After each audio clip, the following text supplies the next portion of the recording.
Au plus profond des vues majestueuses du Grand Canyon, une découverte étonnante a été faite qui a choqué la communauté scientifique. Quelque chose a émergé d'anciennes couches de roches et de sédiments, défiant notre compréhension du monde naturel. Qu'est-ce que ça pourrait être? Cette révélation défie nos connaissances et nos théories existantes. Bienvenue dans une nouvelle vidéo. Rejoignez-nous dans un voyage passionnant alors que nous découvrons ce qui se cache sous la surface de l'une des plus grandes merveilles de la nature, nichée dans les paysages pittoresques du nord de l'Arizona. Ce n'est pas juste un vieux trou dans le sol.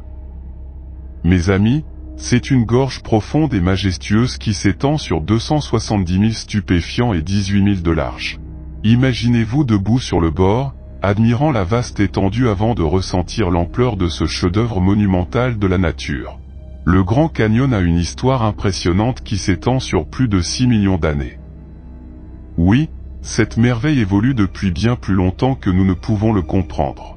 C'est un témoignage vivant de la puissance de l'activité géologique et de la force implacable du puissant fleuve Colorado. Au cours d'innombrables éons, couche après couche de roches a été sculptée et ciselée, révélant d'anciens secrets et exposant certaines des roches les plus anciennes de la Terre. Mais il ne s'agit pas seulement des rochers, mes amis. Le Grand Canyon est un trésor de merveilles archéologiques qui vous transportera dans le temps. Suivez la trace du temps lors de ce voyage captivant qui révèle l'histoire géologique de ce magnifique canyon. En explorant la limite sud du parc, vous vous émerveillerez devant les caractéristiques remarquables gravées dans le paysage depuis des millions d'années. Cependant, le Grand Canyon n'est pas seulement une merveille géologique et archéologique, il abrite également des humains depuis des milliers d'années. Pouvez-vous imaginer les histoires qui résonnent à travers ces murs anciens? Les preuves d'hommes préhistoriques remontent à 12 000 ans, avec des artefacts comme des fers de lance en pierre et de délicates figurines de brindilles fendues révélant des aperçus de leur vie au cours des siècles dont le Grand Canyon a été témoin. Ce lieu magique a été un sanctuaire pour plusieurs tribus amérindiennes, dont les peuples ancestraux Paiutes, Navajo, Zuni et Hopi. Son riche patrimoine culturel est intimement lié au tissu même de ce lieu sacré. Une tribu en particulier est profondément liée au canyon. Le peuple Havasupé l'a appelé sa maison ancestrale pendant plus de 800 ans et il continue de prospérer dans sa splendeur aujourd'hui. Le Grand Canyon accueille des visiteurs de tous horizons, les invitant à découvrir sa beauté majestueuse. Les piscines céruléennes et les superbes roches rouges attirent plus de 20 000 visiteurs chaque année, offrant un aperçu de la culture dynamique et de l'esprit résilient du peuple Havasupé. C'est là que les histoires anciennes rencontrent les aventures modernes, où la magnificence de la nature prend le devant de la scène. Et en parlant de vieilles histoires, il est temps de commencer avec la découverte de Kincaid en 1909. Tout a commencé en 1909 lorsque G.E. Kincaid, un résident audacieux de Lewiston, Idaho, s'est lancé dans une aventure sur le fleuve Colorado, armé de son fidèle appareil photo. L'homme a entrepris de capturer la beauté à couper le souffle des canyons et des vues sur la rivière qui l'attendait. Il ne savait pas que son voyage mènerait à une découverte archéologique étonnante qui captiverait l'imagination d'innombrables aventuriers. Alors que Kincaid s'enfonçait plus profondément dans le cœur du Grand Canyon, il découvrit une caverne si cachée et inaccessible qu'elle ressemblait à un secret bien gardé. Située à 1486 pieds sous la paroi du canyon, cette caverne promettait des merveilles indicibles.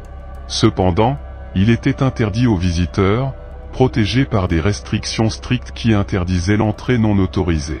Les scientifiques qui étudiaient la caverne souhaitaient préserver ces trésors archéologiques sans l'interférence des chasseurs de reliques ou des badauds. Grâce à sa détermination et contre toute attente, Kincaid a réussi à atteindre cette merveille cachée. Les taches sédimentaires sur le mur ont attiré son attention, et alors qu'il s'approchait des marques de ciseaux sur les murs de la grotte, sa curiosité s'est intensifiée, le poussant à l'intérieur. Et ce qu'il trouva dans ces profondeurs caverneuses le laissa bouche bée. Le tube central de la caverne s'étendait sur une largeur impressionnante de 12 pieds, se rétrécissant à 9 pieds au fur et à mesure que vous approfondissiez et bifurquiez du passage principal. Il y avait des couloirs latéraux qui menaient à des chambres semblables à des salons modernes, imaginez-vous debout dans un espace qui abritait les anciens, avec des murs ornés de portes ovales et des espaces d'air circulaires pour la ventilation. Les pièces étaient méticuleusement conçues, avec des murs de 3 pieds 6 pouces d'épaisseur, ces toits étaient au centre. Mais la véritable merveille se trouvait dans un passage, à des centaines de mètres de l'entrée. Là, assis les jambes croisées, se trouvait une idole ou divinité du peuple. L'idole, semblable à Bouddha, tenait des fleurs de lotus ou des lys dans chaque main. Les experts se sont interrogés sur le symbolisme religieux derrière cette sculpture, spéculant qu'elle pourrait refléter les pratiques de culte des anciens Tibétains. L'idole était entourée d'images plus petites, certaines d'une beauté exquise, tandis que d'autres possédaient des formes tordues qui représentaient peut-être la lutte éternelle entre le bien et le mal.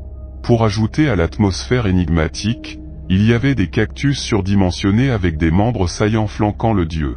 Toutes ces sculptures ont été minutieusement fabriquées à partir d'une roche dure ressemblant à du marbre, démontrant les compétences remarquables de la civilisation perdue depuis longtemps.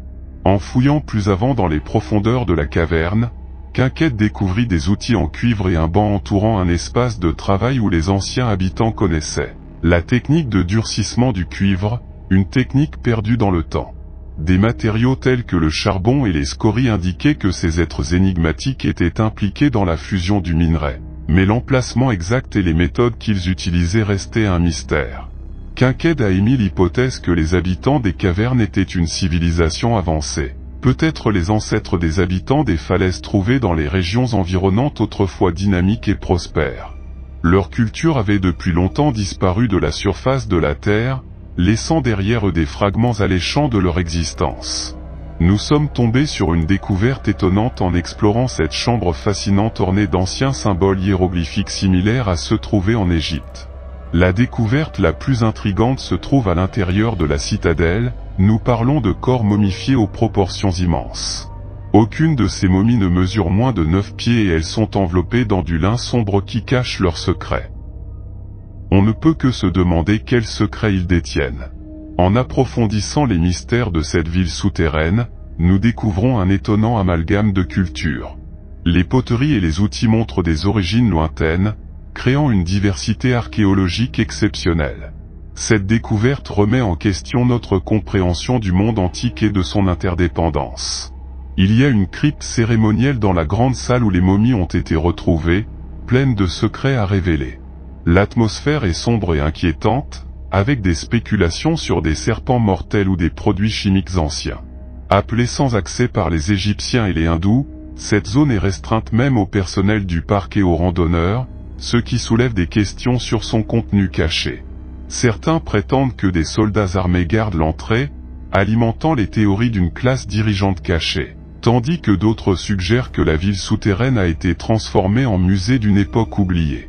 Les découvertes de Svetlana Balabanova, qui a trouvé quelque chose d'étonnant dans des momies égyptiennes de plus de 3000 ans, ont été critiquées et se sont heurtées à la haine et aux menaces.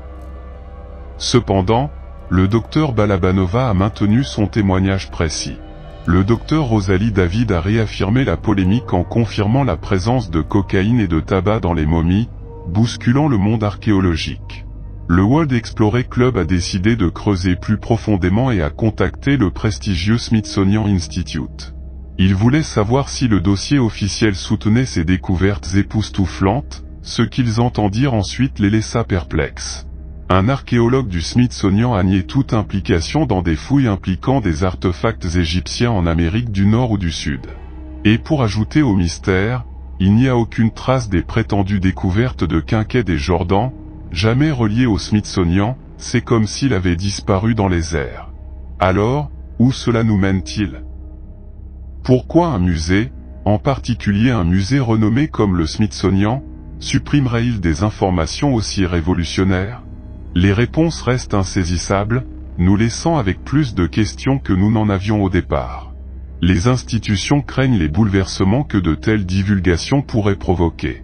S'ils essaient de protéger la stabilité et les fondements de notre société, s'ils craignent que la remise en question de notre histoire ne nous amène à remettre en question tout ce que nous savons, de la science à l'éducation, les ramifications seraient immenses.